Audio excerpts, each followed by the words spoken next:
कक्षा 7 पाठ 6 जानकारियां बढ़ी, आपदाएं घटी। गुरुकुलम पब्लिक स्कूल के ऑनलाइन क्लास में आपका स्वागत है। हम पढ़ते हैं जानकारियां बढ़ी, आपदाएं घटी। ये भी एक नाटक है, एकांकी है। राकेश क्या बोलता है देखिए। माँ जल्दी नाश्ता बना दो, 8 बज गए हैं। माँ राकेश के पिता की ओर देखती है। माँ फिर किसकी ओर देखती है? राकेश के पिता की ओर। सुरेंद्र बोलता है, राकेश बेटा कहाँ जाने की तैयारी हो रही है? राकेश बोल रहा है, आज मैं अपने मित्र गणों के साथ नदी किनारे पिकनिक मनाने जा रहा हूँ। सुरेंद्र बोलता है, आज पिकनिक पर जाना मुझे तो उचित नहीं लगता। देखते नहीं काले बादलों से आसमान अटा पड़ा है। क्या पता नदी कब उफान पर आ जाए। सुरेंद्र बोलता है, क्या पता कब नदी उफान पर आ जाए। आज मुझे उचित नहीं लगता आपका जाना। काले बादल छाए हुए हैं, बारिश कभी हो सकती है। फिर राकेश बोलता है, पिताजी बरसात तो हो नहीं रही है, फिर नदी में बाढ़ कैसे आएगी? सुरेंद्र, बेटा तुम नहीं जानते, वर्षा यहाँ नहीं हो रही है, पर आसपास के पहाड़ों में हो सकती है, किन्हीं अन्य स्थान पर हो सकती है। यह आवश्यक नहीं कि यहाँ वर्षा हो तभी नदी में बाढ़ आए। वर्षा ऋतु में कई बार नदियों में अचानक बाढ़ आ जाती है। ऐसे में बचना कठिन हो जाता है। अभी कुछ दिन पहले ही ऐसा एक हादसा हुआ था। राकेश, अचानक बाढ़ आने का क्या कारण होता है? सुरेंद्र बताता है, कभी कभी ऊपरी इलाकों में पानी बाढ़ के रूप ले लेता है। पानी बाढ़ का रूप ले लेता है ऊपरी इलाकों में, है ना। पंकज रोहित आते हुए, पंकज और रोहित भी आए लोग उसके लिए। पंकज, राकेश तुम अभी तैयार नहीं हुए? राकेश बोलता है, मैं तो तैयार हूं पर पिताजी। सुरेंद्र, राकेश, पंकज, रोहित, क्या तुम सब पिकनिक पर जाने चाहते हो? मौसम को देखते हुए नदी पर पिकनिक मनाने जाना ठीक नहीं है। पता नहीं प्राकृतिक आपदा कब आ जाए, है ना। प्राकृतिक आपदा कब आ जाए, नदी के किनारे जाना ठीक नहीं है। रोहित बोलता है, यह प्राकृतिक आपदा क्या होती है? सुरेंद्र बोलता है, मैं समझाता हूँ, आओ यहाँ बैठो। प्राकृतिक आपदा का अर्थ प्रकृति में अचानक होने वाली विध्वंसकारी घटना से है, जिससे जनधन की व्यापक हानि होती है तथा संकट की स्थिति उत्पन्न हो जाती है। रोहित बोलता है, ऐसी कौन कौन सी प्राकृतिक आपदाएं होती हैं? सुरेंद्र बोलता है, बाढ़, सूखा, ज्वालामुखी, भूकंप, चक्रवात, मृदा अपरदन। मृदा अपरदन समझते हो आप? ये मिट्टी का कटाव होता है ना। आदि कई प्राकृतिक आपदाएं हैं। राकेश बोलता है, पिताजी बाढ़ तो भारत के पूर्वी क्षेत्र में ही अधिक आती है। यह बाढ़ कैसे आती है? सुरेंद्र बोलता है, बाढ़ का संबंध वर्षा से है। किसी प्रदेश से वर्षा अधिक मात्रा में होती है। जब किसी प्रदेश में वर्षा अधिक मात्रा में होती है तो नदियां उफानने लगती हैं, यानी पानी बहुत तेजी से आता है, पानी बढ़ने लगता है। बाढ़ का मुख्य कारण प्रकृति ही है, लेकिन साथ ही मनुष्य के क्रियाकलाप भी जिम्मेदार हैं। पंकज बोलता है, प्रकृति और मनुष्य जिम्मेदार कैसे हुए? फिर सुरेंद्र बोलता है, अरे भाई, वनों की कटाई, बादल का फटना, भारी वर्षा होना, भूकंप आना, नदियों की वहन क्षमता कम होना, पानी के प्रवाह में अवरोध आना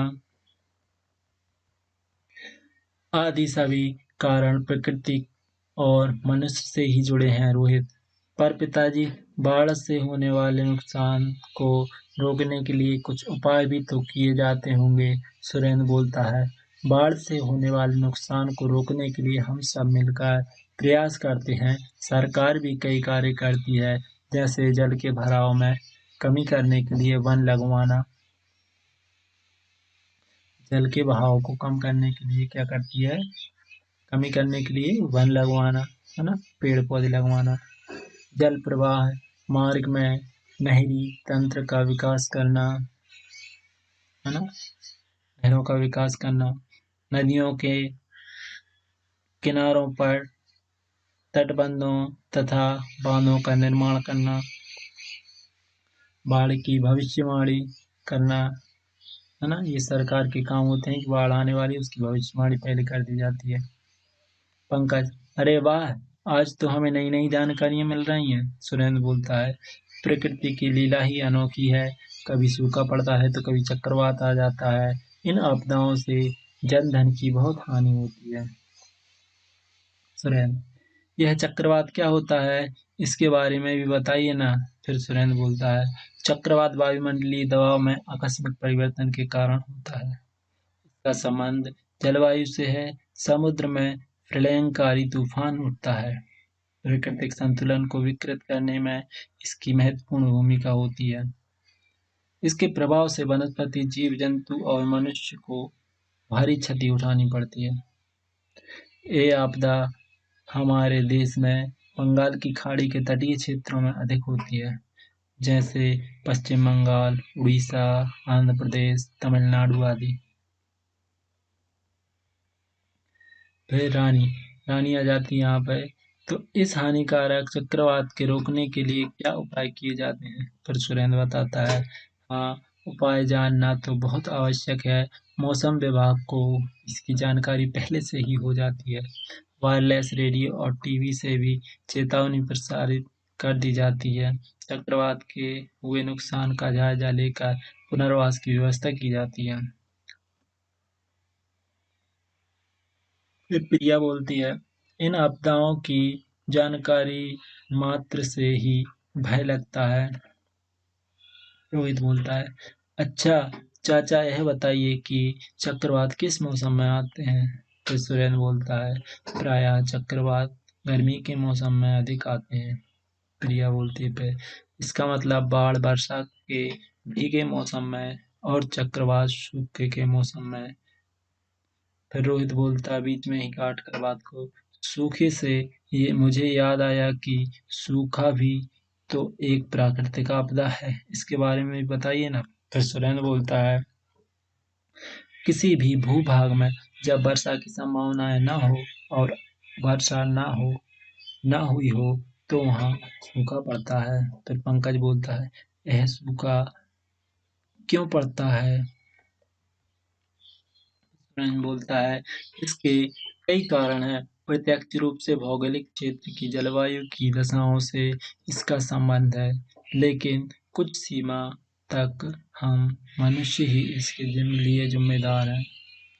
मनुष्य ने तीव्र औद्योगिक विकास के चलते वनों को नष्ट कर मानसून की अनुकूल दशाओं को प्रभावित किया है, जैसे मानसून का देर से आना, जल्दी लौट जाना, कम वर्षा होना, मानसूनी वर्षा में लंबा अंतराल होना आदि।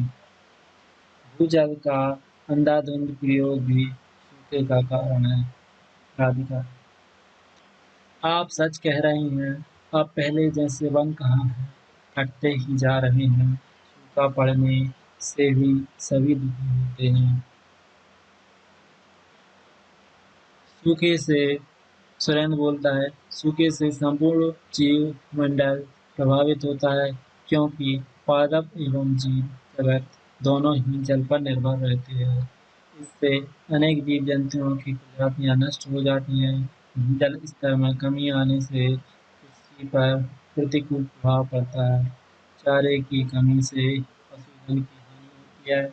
औद्योगिक क्षेत्र पर प्रभाव पड़ता है। बेरोजगारी बढ़ती है। स्वास्थ्य पर भी प्रतिकूल प्रभाव पड़ता है। राकेश बोलता है, सूखे से निपटने के लिए सरकार क्या क्या करती है? तो सुरेंद्र बोलता है, सूखे की समस्या से निपटने के लिए सरकार दो प्रकार के कार्य करती है।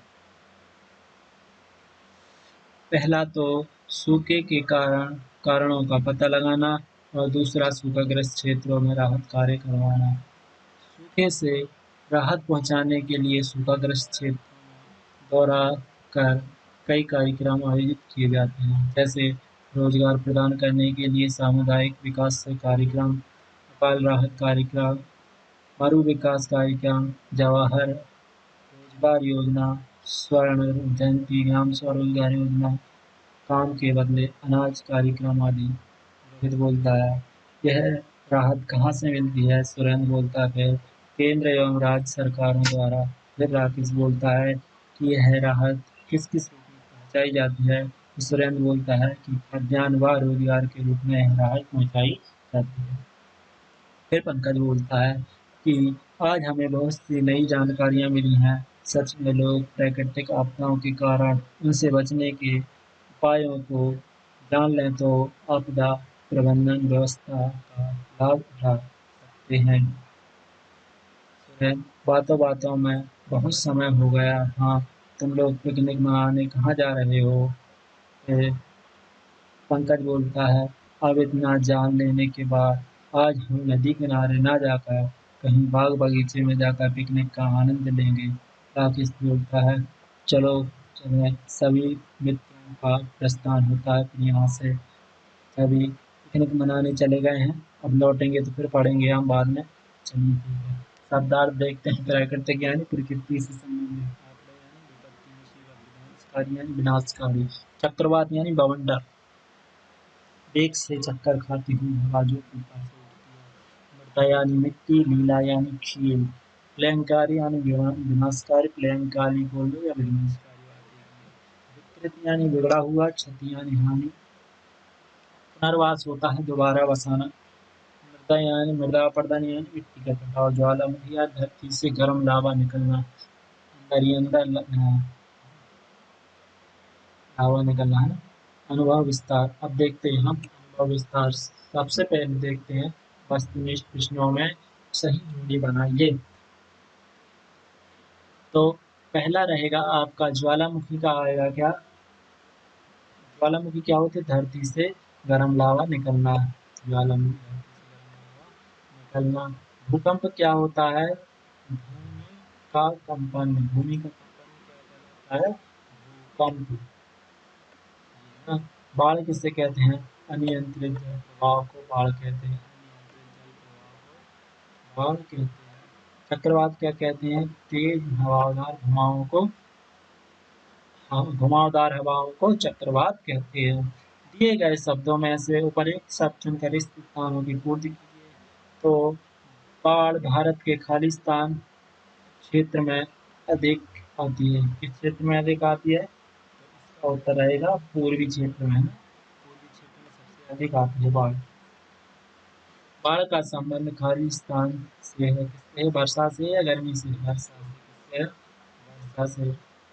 अकाल राहत का कार्यक्रम खालिस्तान कार्यक्रम के अंतर्गत आयोजित किए जाते हैं। बाढ़ राहत है ना, सूखा राहत। किसके लिए? सूखा राहत है ना। अकाल राहत यानी सूखा राहत।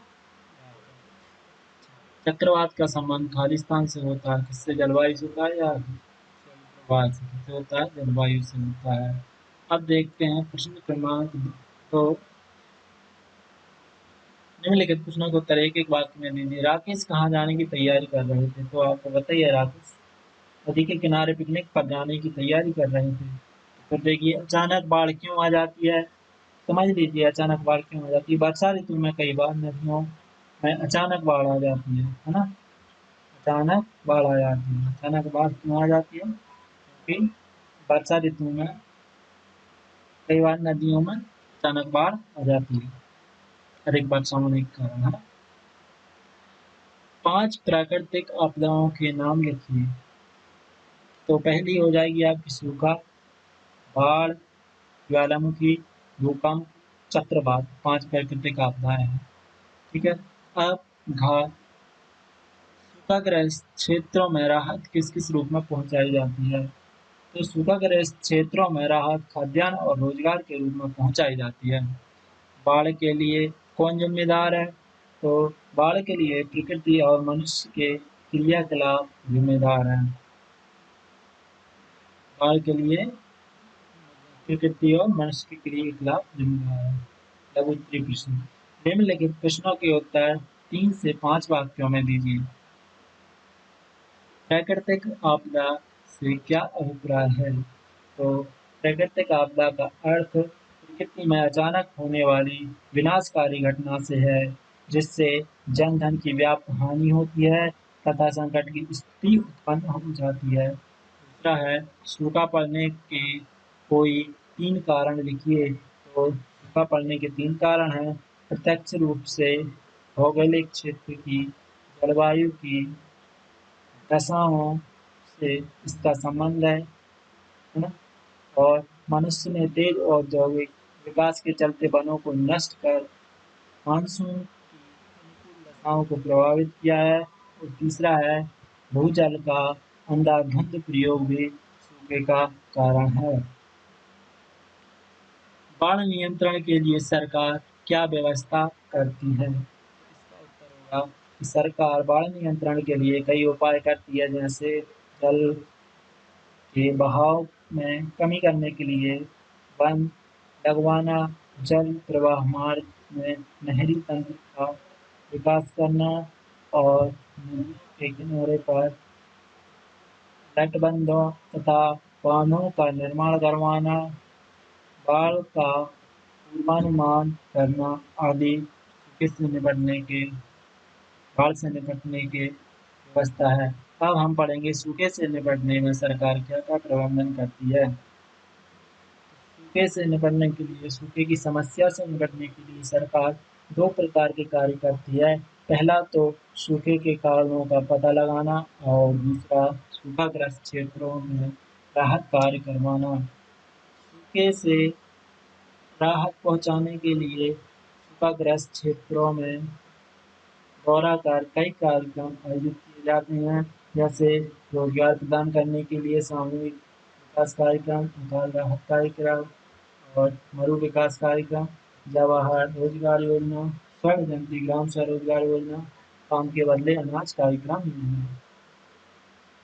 अब भाषा की बात। निम्नलिखित शब्दों का शुद्ध उच्चारण कीजिए। हमको इनका शुद्ध उच्चारण करना है। पहला है नियंत्रण, मित्रगण, प्रलयंकारी, चक्रवात और विकृत। इसके बाद निम्नलिखित शब्दों की शुद्ध वर्तनी लिखिए। इनको शुद्ध लिखना है, इनको आप बुक में से देख के पूरा लिखना, पुस्तक में से साफ साफ और शुद्ध शुद्ध। अब इसके बाद है आपका निम्नलिखित शब्दों का वाक्यों में प्रयोग कीजिए। इन शब्दों को आपको वाक्यों में प्रयोग करना है, इनका आपको वाक्य बनाना है। तो वाक्य कैसे बनाना है? बाग बगीचा का आपका आ जाएगा क्या?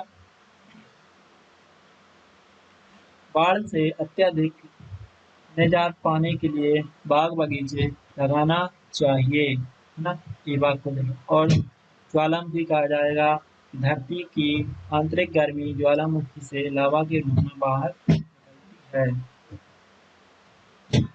फिर अगला है भूकंप। कुछ क्षणों का भूकंप गहन विनाशशीला दिखा सकता है। ठीक है, कुछ क्षणों का भूकंप गहन विनाशलीला दिखा सकता है। चक्रवात में आएगा, चक्रवात के बवंडर से गांव के गांव उजड़ जाते हैं। चक्रवात के बवंडर से गांव के गांव उजड़ जाते हैं। अब प्रश्न क्रमांक 7 निम्नलिखित वाक्यों को पढ़िए। काले बादलों से आसमान कटा पड़ा है। तो आपको पढ़ना है ना। वर्षा नहीं हो रही है। आपकी कहाँ जाने की तैयारी हो रही है? यदि वर्षा रुक जाती तो हम पिकनिक के लिए चले जाते। शायद ही पिताजी पिकनिक के लिए जाने दें। माँ, जल्दी नाश्ता बना दो। सरकार का बाढ़ नियंत्रण बोर्ड सही कार्य करे। अरे, तुम अभी तक तैयार नहीं हुए हो। प्रयुक्त वाक्यों को पढ़ने से विदित होता है कि सभी वाक्य एक समान नहीं हैं। प्रत्येक वाक्य अपने अलग अलग अर्थ का बोध कराता है। जैसे का वाक्य में सामान्य रूप से बात कही गई है, और खा वाक्य के काम न के न होने का बोध हो रहा है। गा वाक्य में प्रश्न पूछा गया है। घा वाक्य में एक क्रिया का दूसरी क्रिया पर निर्भर होने का संकेत मिलता है। गा वाक्य में काम में संदेह प्रकट हो रहा है। क्या वाक्य निवेदन का बोध करा रहा है। छा वाक्य में इच्छा व्यक्त की गई है और या वाक्य विस्मय की प्रतीक करा रहा है, इसमें आदि का प्रतीक करा रहा है। इस प्रकार अर्थबोध कराने के कारण अर्थ के आधार पर 8 प्रकार के वाक्य होते हैं। यह भी जानिए आगे तालिका में प्रकारों के संबंध में बताया गया है। देखिए यहाँ संख्या नंबर है, संख्या क्रमांक है, वाक्य के प्रकार बताए गए हैं, आशय बताया गया है, उनका अर्थ बताया गया है। यहाँ पर एक उदाहरण भी दिया गया है। पहला है विधानवाचक। विधानवाचक क्या होता है? किसी कार्य के होने या करने का सामान्य बोध कराना विधानवाचक कहलाता है। जैसे सुरेंद्र नदी किनारे जाता है, ये सामान्य है, किसी कार्य के होने या करने का सामान्य बोध करा रहा है विधानवाचक। निषेधवाचक किसी काम के ना होने का बोध कराता है, उसे हम निषेधवाचक कहते हैं। जैसे मोहन नदी किनारे नहीं जाता। प्रश्नवाचक किसी काम के संबंध में प्रश्न पूछना, किसी भी काम के संबंध में प्रश्न पूछना। क्या हम पिकनिक के लिए जाएंगे? तो ये प्रश्न पूछना हो गया। संकेतवाचक जिन वाक्यों में एक क्रिया दूसरी क्रिया पर निर्भर होती है, होने का संकेत देती है। जिन वाक्यों में एक क्रिया दूसरी क्रिया पर निर्भर होने का संकेत देती है। यदि पिताजी कुछ रुपए दे दें तो मैं पुस्तकें खरीद लाऊंगा। हाँ? एक का दूसरे वाक्य पर निर्भर नहीं। संकेतवाचक उसके बाद होता है संदेहवाचक। जिन वाक्यों में काम के होने में संदेह हो वह संदेहवाचक कहलाते हैं। शायद ही आज वर्षा हो। आज्ञावाचक जिन वाक्यों से आज्ञा निवेदन आदि का बोध हो, आज्ञा या निवेदन का बोध हो, उन्हें आज्ञावाचक कहते हैं। जैसे तुम बाजार जाओ, मुझे पुस्तक ला दीजिए। ठीक है। अगला है इच्छावाचक, यानी जिन वाक्यों से दूसरों के लिए आशीर्वाद, इच्छा आदि का बोध हो। जैसे भगवान आपकी मनोकामना पूरी करे, तो यह इच्छा की जा रही है, इसलिए इच्छावाचक वाक्य है। विस्मय आदि वाचक विस्मय हर्ष, शोक, घृणा, प्रशंसा आदि का भाव प्रकट करना। अहो कितना सुंदर दृश्य, यहाँ पर आश्चर्यचकित हो रहा है ना। तो यह विस्मय आदि वाचक वाक्य है। अब हम देखते हैं प्रश्न क्रमांक 8। विधानवाचक और निषेधवाचक वाक्यों में उदाहरण देकर अंतर समझाइए। तो समझिए, देखिए विधानवाचक वाक्य क्या होते हैं? कनिष्ठ दिन में पढ़ाई करता है। कनिष्ठ एक लड़का है, वह दिन में पढ़ाई करता है। यह विधानवाचक वाक्यों में क्रिया पूर्ण होती है। पूर्ण क्रिया होती है विधानवाचक वाक्य में, है ना। काम पूरा होता है इसमें। ठीक है। और निषेधवाचक वाक्य में का उदाहरण कनिष्ठ दिन में पढ़ाई नहीं करता। तो यहाँ पर नहीं करता है, तो यहाँ पर निषेधवाचक वाक्यों में क्रिया पूर्ण नहीं होती है, नहीं होती है। निम्नलिखित वाक्यों के प्रकार लिखिए। पहला है आओ यहाँ बैठो। दूसरा बाढ़ कैसे आती है। इनका हमें वाक्यों के प्रकार लिखना है। इस वाक्य में कौन सा प्रकार का वाक्य है? आओ यहाँ बैठो। वह आज्ञावाचक वाक्य है ना। आज्ञावाचक, आज्ञा दी जा रही कि आओ यहाँ बैठो। अगला है बाढ़ कैसे आती है। तो प्रश्नवाचक चिन्ह लगा हुआ है, इसको तो आप देख के ही पहचान जाओगे कि यह प्रश्नवाचक वाक्य है। यदि वर्षा होती तो सूखा नहीं पड़ता, है ना। यह संकेतवाचक वाक्य है, संकेत दिया जा रहा है ना। एक वाक्य से दूसरे वाक्य का संकेत दिया जा रहा है। वर्षा नहीं होती तो सूखा नहीं पड़ता। अगला है शायद मानसून आ जाए। यहाँ पर संदेहवाचक वाक्य है। संदेह है कि मानसून आ जाए। अब इसके साथ आपका पाठ समाप्त होता है। इसको याद कर लेना और फिर कॉपी में लिख लेना।